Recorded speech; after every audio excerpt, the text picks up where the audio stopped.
us here are robbers. Amen.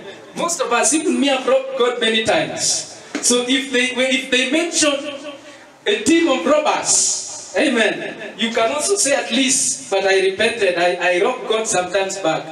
The highest level of robbery is to rob, to do it to God, amen, is to steal from God. So God is saying that because of that, He said that bring all your tithe that you're offering into His house, so that you can have, so that He can rebuke the devourer from you. That's why you find that some people, they get money, but they don't see that money. They're always sick.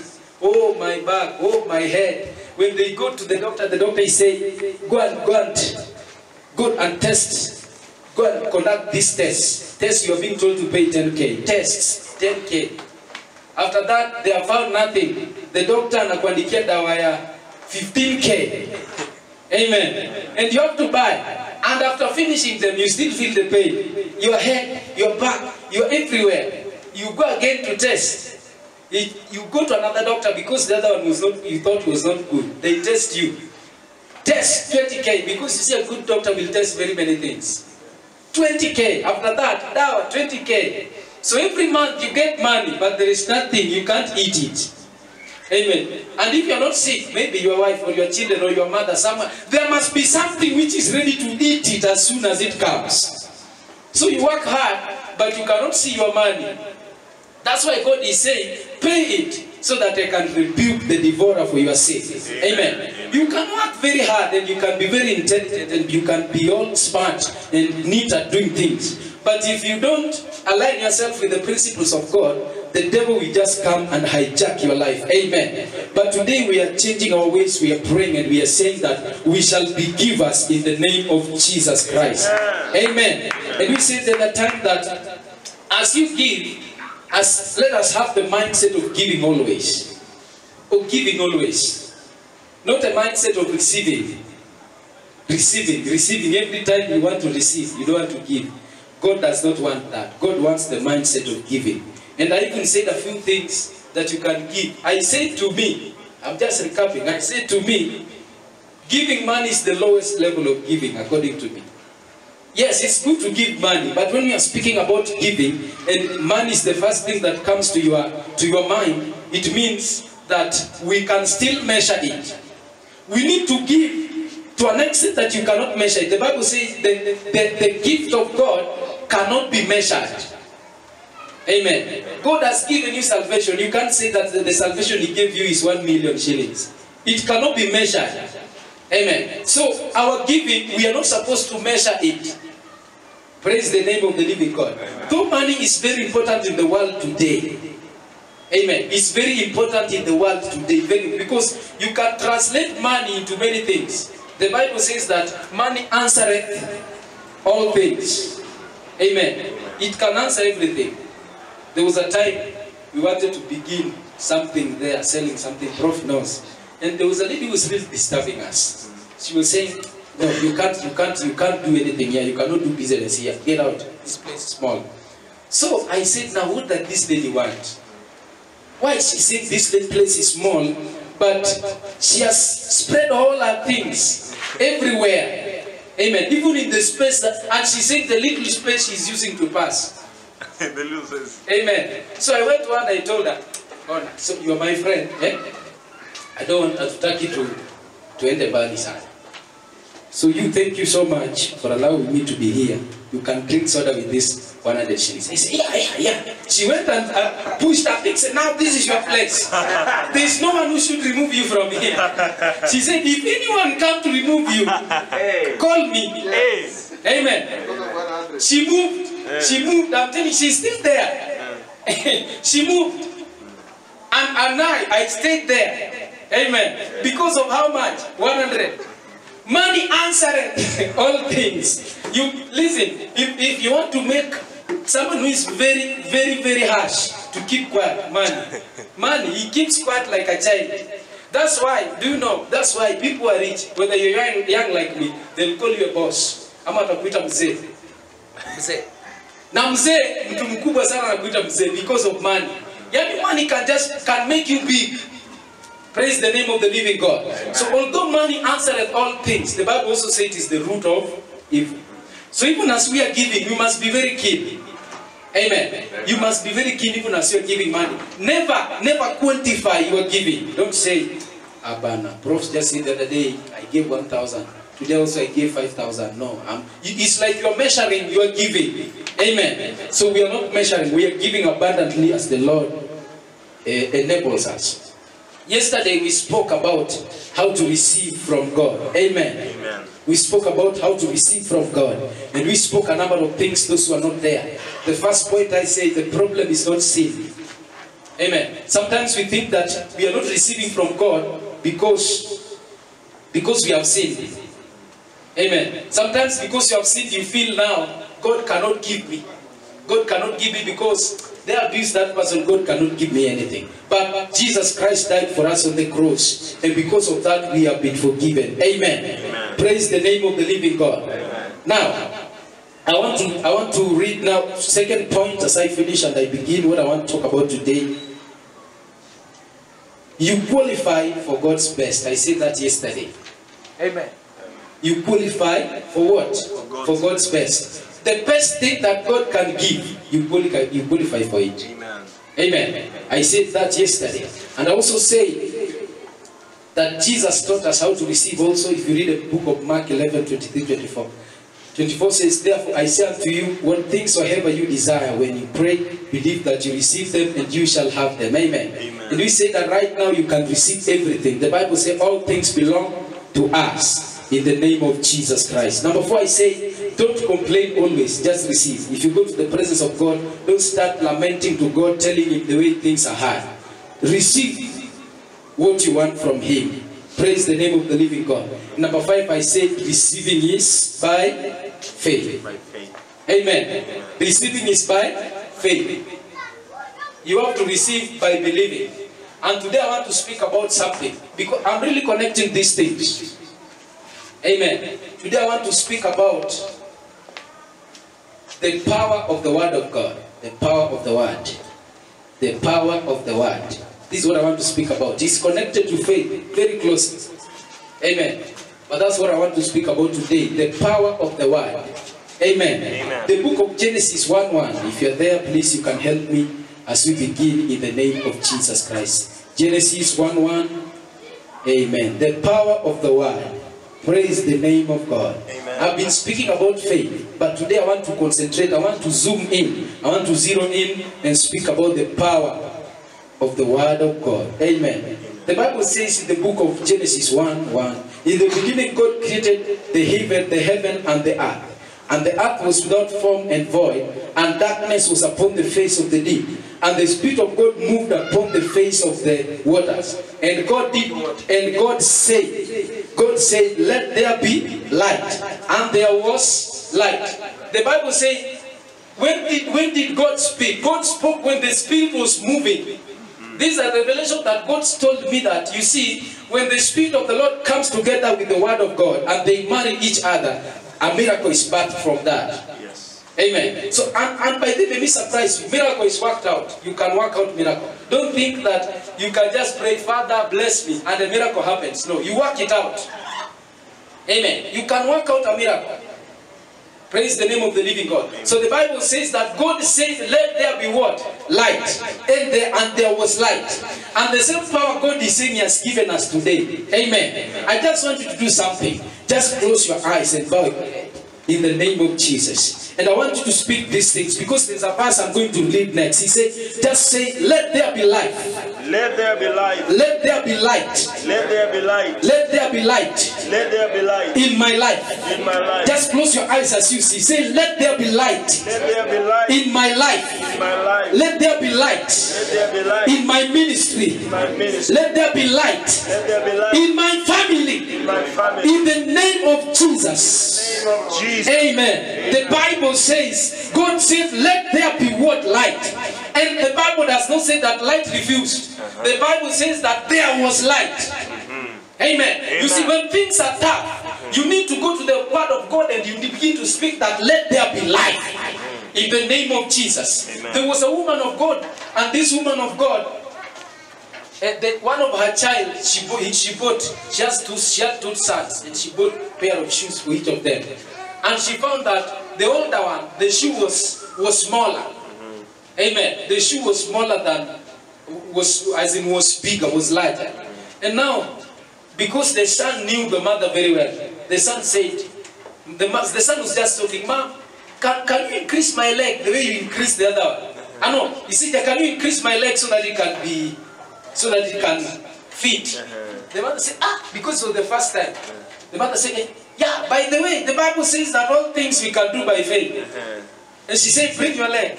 He said, "Father, in Jesus' name, I increase these legs. Let them increase." Say, "Now put on." It was exact.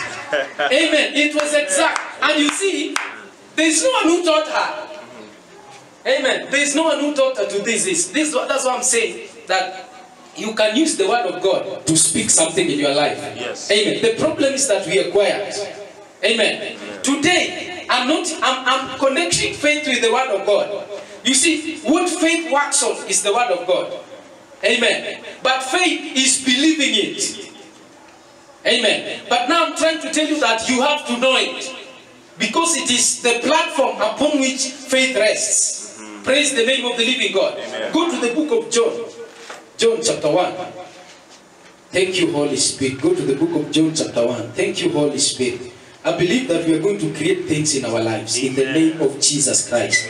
That thing that is disturbing you, you can speak something in the name of Jesus. It's easy. You have the power. You can say things, open up. Please, when you speak that every day for 5 days, I tell you it will appear in the name of Jesus. Amen. Amen. The book of John 1:1. The Bible says, "In the beginning was the Word, and the Word was with God, and the Word was and the Word was God. The same was in the beginning with God. All things were made by Him, and without Him was not anything made that was made." Anything you can see, it was made by the Word. So if you are going to ignore the power of the Word, then your world is going to be void and full of darkness. Amen. Even me, I was created by the Word. Everything we can see, God spoke and it came to pass. Praise the name of the living God. So the Bible says that all things were made by Him, and without Him was not anything made that was made. And verse 4, "In Him was life, and the life was what? Was the light of men." In the Word, the name of Jesus has not appeared yet. He said, "In the Word was life, and that life became the light of any man." Amen. So if you are a man, your life is in the Word. Praise the name of the living God. Amen. Now let us continue. "And the light shineth in darkness, and the darkness comprehended it not." You know the meaning of that? That when light comes, darkness disappears. There was a certain man of God, some pastors, because he was a serious man of God, he was known for bringing down giants in the spirit. And now they went to him and told him that our city, we cannot prosper because demons, principalities are controlling that area. None of us can go anywhere. So please come and help us. And the man came to that city. For 1 month, the man was looking for darkness. He was saying, "Yes, where's the darkness you are saying?" His meetings were full and miracles were happening. Amen. So the man who was searching for darkness was asking them, "Where is darkness you are speaking about?" Amen. And they remembered the verse that said that the light shineth in darkness, and darkness does not comprehend it. Amen. Once light disappears, you don't need to struggle with darkness. When light comes, darkness automatically leaves. Yes. Praise the name of the living God. Amen. Those two things are opposite. Yes. So the Bible says that this light, it shineth in darkness, and darkness does not comprehend it. Amen. So you can see the power of the word of God. Yes. When you have it, you have life and you have light. Yes. Amen. If you have the word of God, you have life and you have light in the realms of the spirit. Praise the name of God. And the Bible says, there was a man sent from God whose name was John. Verse 6. The same came for a witness, to bear witness of the light, that all men through him might believe. he was not the light, but was sent to bear witness of that light. Verse 9. That was the true light that lighted every man that cometh into the world. When I read this verse, and I started pondering on it for 30 minutes, and I felt like, hey! Amen. They say every man, if you come to the earth, the only light that's going to light you is the word of God. And it is Jesus Christ. Amen. Yes. Meaning, if anyone does not know Jesus, I don't care if he's feeling good about himself. I don't care if he has degree and he has masters and PhD. I don't care if it is the governor. He is in darkness. Amen. Praise the name of the living God. He is in darkness. The Bible says this is the light that lighted every man that is in the world. Any man that comes to the world, he must be lighted by this light, which is the word of the living God. Amen. Amen. So many times, sometimes, we need to concentrate on this and hear that our true deliverance is in the word. The other time, I was saying, do you know, doing deliverance to people by praying for them is not the best way of deliverance. It's not the best way. It's not the most accurate way, because you know what's happening? There might be a demon operating in our family, a demon of drinking alcohol. Of course, it's not there. Amen. But I'm giving an example. There's no one who drinks in my family. So there might be a demon of drinking alcohol. So I come here, I'm very drunk, the way people come here. And you rebuke that demon. Amen. And the demon comes out, and the person starts being okay. Amen. When you go to the brother who was not drinking, you find the brother now drinking. You get the demon out. Come on! The demon goes to the sister. You go again to the sister. If you remove to the sister, he comes back to the first man. So you'll be doing the same job for 10 years and you'll be feeling good that you have power. Yet you're really wasting time. Praise the name of the living God. But then sometimes we just want people to know that we have power. Amen. We want people to know that I can touch someone and the person can fall down and demons can manifest. You can succeed in wasting time very well. Praise the name of the living God. And you can feel good about yourself. Yet you see the best way of deliverance is by the word of God. Amen. Amen. Listen, if somebody believes that I'm free, even if the devil go and kill himself and come back, the devil can do nothing to him. Yes. If the person believes that I'm above and not beneath, if the person believes that everything about me is blessed and all things belong to me, even if the devil does, even if he go and console everything, there's nothing he can do to that man. Yes. Praise the name of the living God. But if you deliver the demon and you leave that person, the Bible says, Jesus says that if a demon is delivered from a man, he goes into the wilderness, hovering. And because he will not find a place in the wilderness, he will come back to check this house. If it is swept very clean, amen, he will say, no, this place is very well. I can't be selfish. Let me go and bring other people so that we can stay in this place. Praise the name of the living God. He'll say, no, I left my friends wandering in the wilderness. Let me go and bring them. And the Bible says the resulting situation at the end will be worse. Amen. So you see, sometimes we just make it worse for other people. That's why I've asked myself, but Prof, you can remember there are some people, you pray for them here deliverance every week. We just pray, they come. You call people for altar call. That come, I pray for you, maybe somebody's sick. He also comes. So you're praying for him, somebody's sick, and he's manifesting those demons. Amen. Next week again, if he comes, and the same person is taking you hours. It's because the person, his house is swept very clean. As soon as the demon leaves, he comes back with more. But let's just hear it. So today we are being told this is the light that lighted every man that comes into the world. Yes. Amen. Amen. And the Bible says, verse 9. Bible says, no, verse 10. He was in the world, and the world was made by him, and the world knew him not. This is the problem now. This is what the problem is. Imagine light is here, and power is here, and we don't know. You have power, but you don't know that you have power. The Bible says he came, but they never knew that he came. They were in darkness. They could not comprehend him. Amen. But now we are being told, how do you comprehend it? By his word. When you hold on it. When you hold on that word. And you see what I've realized? What will happen? the word you believe, the devil will try to take you out of it by all force. Amen. Let me just give you an example. Please, Matthew, you can just come. God. You hold on it, no matter anything that takes place. Praise the name of the living God. Now the Bible says, verse 12 of John 1, but as many as received him, to them gave he the power to become the sons of God, even to them that believe on his name. Listen, that verse seems simple, but if you check it very well, it has some pillars of the gospel.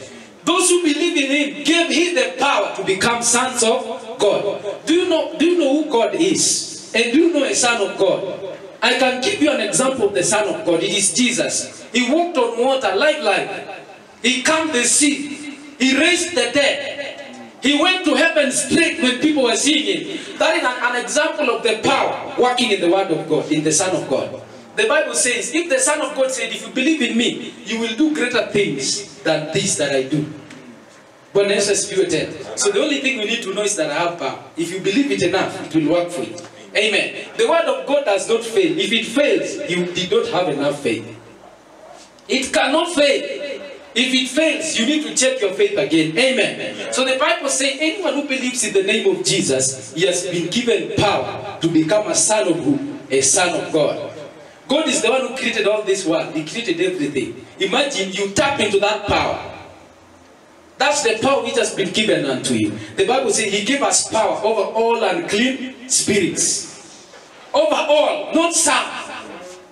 Amen. I was listening to Pastor Chris was preaching sometimes, and he was saying that he has been misled many times when he was still a young minister, that you have to fast to go and cast out demons. He said there's nothing like that. You don't have to fast fast for another thing, but not to cast out demons.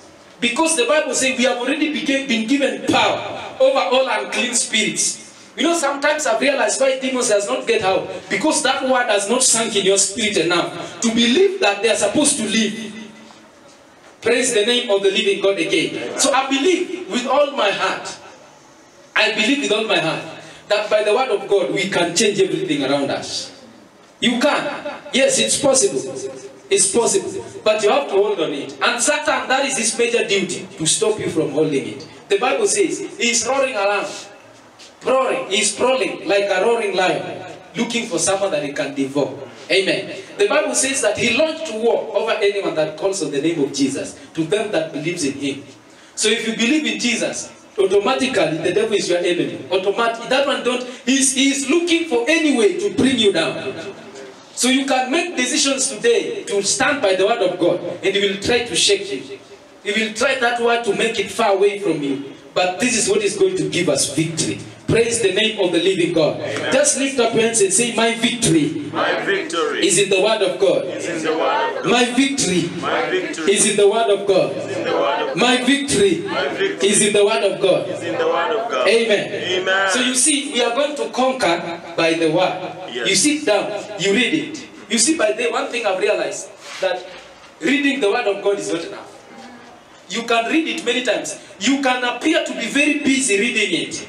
And we can appreciate you very well for reading it for a very long time. But you must, there are steps of walking with the word of God. Number one, read it. Number two, believe it. Number three, act it. So if you read it and you don't believe it, it cannot work. You'll just be reading storybooks. If you read it, if you believe it, and you don't act, which is faith, there's nothing that will happen to you.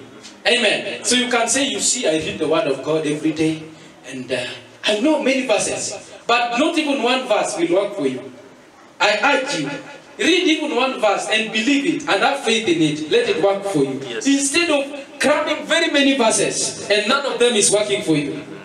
Amen. You can cram 100 verses and none is working. Better you just have one. I'm not saying you are supposed to have one. You should have many. But I'm saying it's better. Yeah. Amen. It's better if one can work for you than all is not working at all. Amen. So what's happening right now, I believe we can increase something. Yes. We can increase our church. I believe it. Amen. Me, I believe that there is power in that word. Amen. Amen. So what's happening right now, we believe in what God says concerning our lives. concerning our family, and we believe that it's going to pass. Amen. Amen. I believe I'm a great man. Oh, yes. Amen. I believe that success is following me. Amen. In the name of the Lord Jesus Christ. Amen. Praise the name of the living God. The Bible says in verse 15, verse 16, and of his fullness have all we received, and grace for grace. You know the meaning of that? That in the fullness of Jesus Christ, in the fullness of Jesus, we have received grace for grace. And there's some version we say grace after grace. There's another that says grace upon grace. Meaning that you have received grace and grace and grace and grace.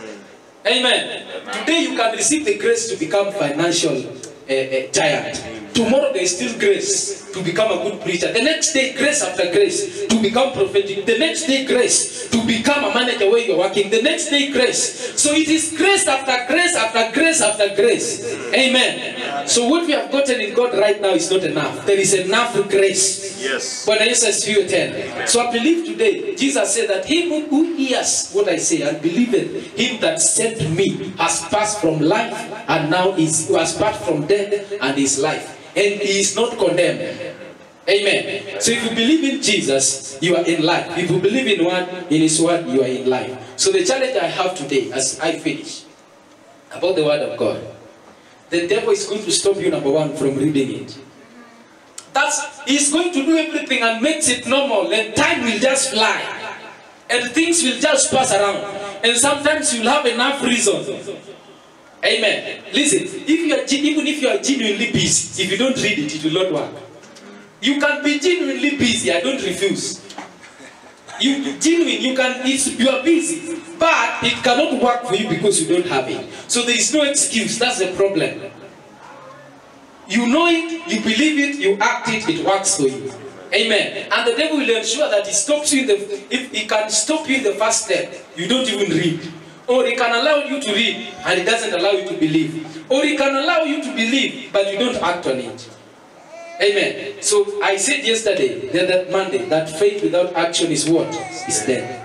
So if you know it, it's like it was still in the Bible. Amen. So what's happening? Say faith. Jesus told the Pharisees that you search the scriptures as if in them you are going to find life. Do you know the Pharisees? Those people were professors in the law.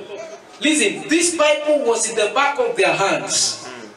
Any scripture, they can tell you where it is. And if you mess with one word, they can correct you. Say, no, you don't, it's not like that. Even the pronunciation. Even the pronunciation, they tell you that's not it. Praise the name of the living God. So, a teacher of the law called Nicodemus. Nicodemus was now a teacher. He was not just a Pharisee, but he had graduated due to his advanced knowledge and understanding. And he was now a teacher of the law. He went to Jesus at night, and Jesus told him, I know that you are a son of God and that you are of God, and no one can do this thing except God be with him. And he told him, Jesus told him, you know, there is no one who can have eternal life except he be born again. He said, I be born again? And he told me, yes. You accept you be born again of the water and spirit. Now he messed him up completely. Hey, again water and of the spirit. He said, yes. He said that as a wind comes and it goes and no one cannot know where it's coming from and where it's going. Now it's somebody who has the spirit. Now he was lost. Beyond recognition, he finished it. And now he finished by saying, are you not a teacher of the law? These things you don't understand. Amen. If I speak in the language of man, now what if I graduate and speak in the language of the heavens? I think you'll just die. Amen. I'm still speaking to you in the things you understand. Amen. And by that, amen, I said the other day, you must be born of the Spirit and the Word of God. Amen. Amen. Water alone, water, if you take the physical water, it cannot wash you. It can just make your flesh clean. But it cannot wash your spirit. So there we are saying that the water which is the Word of God washes you. Washes you. And I gave an example even as I finish. In the book of 1 John 5. I said that the Bible says, it says that, the Bible says that, this is it that he came by water and by blood. He came not by water alone, but he came not by blood alone, but he came by water and by blood. It did not come by water, by blood alone, but water and blood. The Bible says, for there are three that bears witness in heaven, and number one, it is the Father. Number two, it is the Word. Number three, it is the Holy Ghost.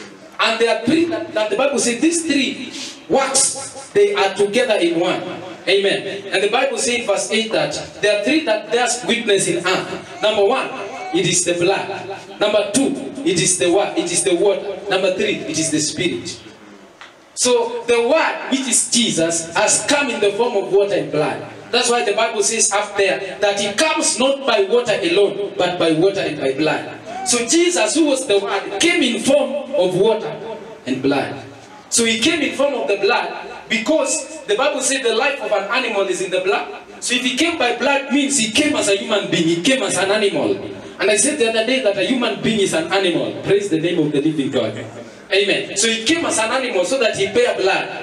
And then water, he came to purify you, to transform you. That's why the Bible says in the book of Romans 12, that be not conformed to the patterns of this world, but be ye transformed by the renewal of your mind, that you may be able to test and approve the perfect, good, and pleasing will of God.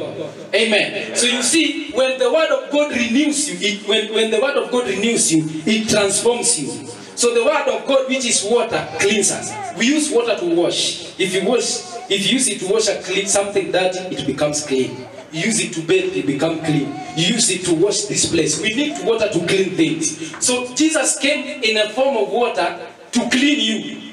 Amen. So today we are understanding that the word of God is powerful also to make you clean from lying, from getting hungry. If you realize you get angry most of the times, there's a problem. The word of God is going to wash it away. If you realize that something, a character is not good in you, the word of God, if you go in, you will realize it's not there again. Amen. Amen. Let us just rise up in the presence of the living God. Amen. Amen.